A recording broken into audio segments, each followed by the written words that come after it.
Migraine ഉള്ളവർക്ക് ഇത് എന്തായാലും മനസ്സിലാവും. ഒരു വീക്ക് ഫുള്ള് വർക്കും കഴിഞ്ഞ് വീക്ക് ഓഫിൻ്റെ അന്ന് രാവിലെ സമാധാനമായിട്ട് എണീക്കുമ്പോഴായിരിക്കും സർപ്രൈസ് ഞാൻ വന്നു എന്നും പറഞ്ഞ് മൈഗ്രെയിൻ വരാം. 4th സ്റ്റാൻഡേർഡിൽ പഠിക്കുമ്പോൾ സ്ഥിരമായിട്ട് കഠിനമായ തലവേദന നോസിയൊക്കെ വന്നപ്പോൾ അമ്മ എന്നെ തൃശ്ശൂരിലുള്ളവർക്ക് അറിയുണ്ടാവും ഡോക്ടർ തമ്പി ജോൺ പുള്ളിയുടെ അടുത്ത് കൊണ്ടുപോകണേ. അന്നാണ് ഞങ്ങൾ ആ നഗ്ന സത്യം മനസ്സിലാക്കണ. അമ്മയിൽ നിന്ന് ആ ചെറുപ്രായത്തിൽ എനിക്കൊരു പാരമ്പര്യ സ്വത്ത് കിട്ടിയിട്ടുണ്ട്, മൈഗ്രെയിൻ.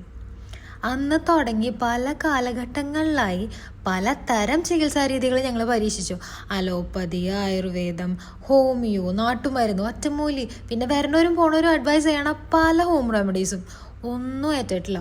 കുറച്ചധികം പണിയെടുത്താൽ, വെയിലത്ത് പോയാൽ, ട്രാവൽ ചെയ്താൽ, ഉറക്കം ഡിസ്റ്റർബ്ഡ് ആയാലും ഒന്നും വേണ്ട.